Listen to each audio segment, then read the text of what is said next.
Deer learner, আমি এর আগের লেসনে বিস্তারিত আপনাদের সাথে আলোচনা করেছি। এখন একটি অংশ বাদ যাওয়ায় আমি আবার আপনাদের সামনে আরেকটি লেসন নিয়ে হাজির হয়েছি।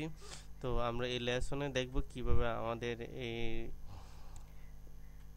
সাইডের কিভাবে ডিজাইন চেঞ্জ করা যায়। তো ডিয়ার লার্নার, আমি আপনাদেরকে এখন এটি দেখাবো যে কিভাবে আমরা আমাদের এই সাইডের ডিজাইনটা চেঞ্জ করা যায়। তো এর জন্য অবশ্যই আমাদেরকে যেতে হবে ব্যাক এন্ডে, অ্যাডমিনিস্ট্রেটর লিখে আমি অ্যাডমিনিস্ট্রেটর লিখছি।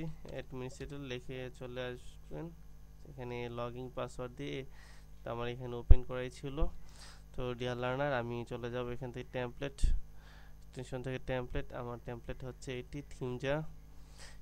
টেমপ্লেট থেকে এখানে রেড গ্রিন রয়েছে, এখানে কালার ভেরিয়েশন করা যায়। তো কালার আমি দিয়ে দিচ্ছি, এখান থেকে প্রিভিউ দিচ্ছি। এখানে প্রিভিউ দিলে দেখুন ডিয়ার লার্নার কি চমৎকার দেখাচ্ছে এখানে এটিকে।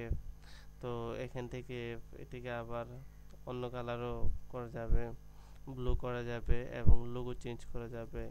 যেখানে লোগোটা চেঞ্জ হবে, লোগো 3 দিয়ে দিয়েছি। এখন আমি এখানে এসে এটিকে রিলোড দিচ্ছি। ডিয়ার লার্নার, এখানে চেঞ্জ হয়ে গেছে। তো আমরা এইভাবে আমাদের টেমপ্লেটকে এডিটিং করে নিতে পারি। তো ডিয়ার লার্নার, অবশ্যই আমাদেরকে ধৈর্য ধারণ করে এবং প্রচুর পরিমাণে প্র্যাকটিস করতে হবে।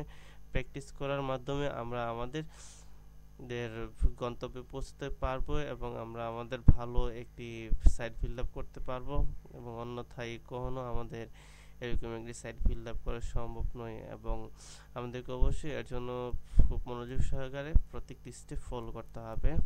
তো ডিয়ার লার্নার, আসসালামু আলাইকুম।